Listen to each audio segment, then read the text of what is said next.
जय सिया राम। करवा चौथ आ रही है। करवा चौथ के व्रत पर हम सबको कथा पढ़नी चाहिए। और करवा चौथ क्या है?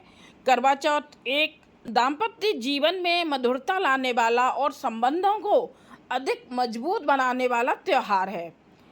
इस करवा चौथ को यह करवा चौथ 20 अक्टूबर को मनाई जा रही है।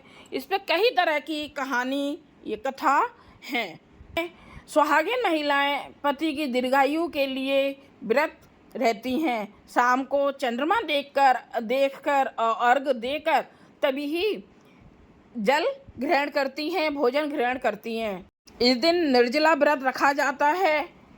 चलिए मैं आप सबको व्रत कथा बता देती हूँ, सुनिए। करवा की कहानी। करवा चौथ की कहानी कि देवी करवा अपने पति के साथ तुंगभद्रा नदी के पास रहती थी। एक दिन करवा के पति नदी में स्नान करने गए तो मगरमच्छ ने उनका पैर पकड़ लिया और नदी में खींचने लगा। मृत्यु करीब देखकर करवा के पति करवा को पुकारने लगे। करवा दौड़कर नदी के पास पहुंची और पति को मृत्यु के मुंह में ले जाते मगर को देखा।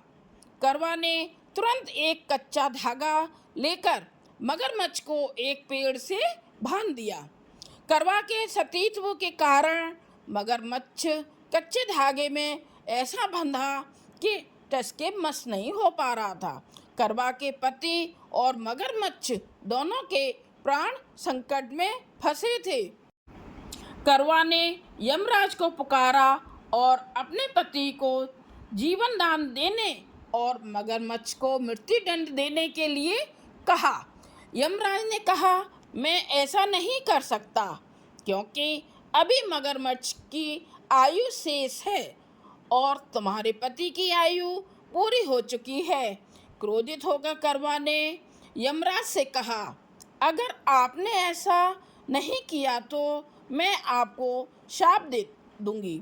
सती के शाप से भयभीत होकर यमराज ने तुरंत मगरमच्छ को यमलोक भेज दिया और करवा के पति को जीवन दान दिया।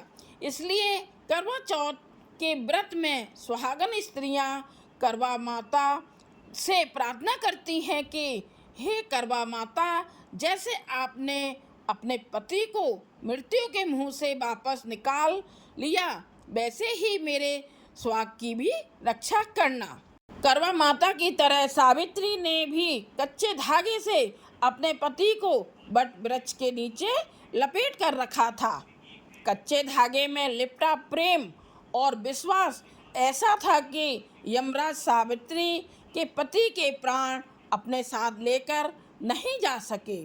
सावित्री के पति प्राण को यमराज को लौटाना पड़ा और सावित्री को वरदान देना पड़ा कि उनका सुहाग हमेशा बना रहे और लंबे समय तक दोनों साथ रहें।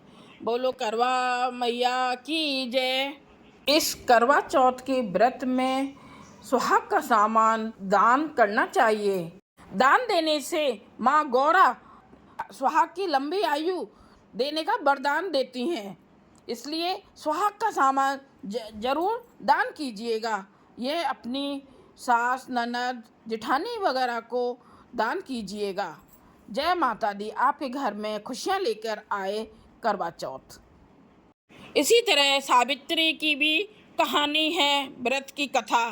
तो अभी करवा वाली कहानी आप सुनिए और सावित्री वाली अगले भाग में मैं डालूँगी। जय सिया राम।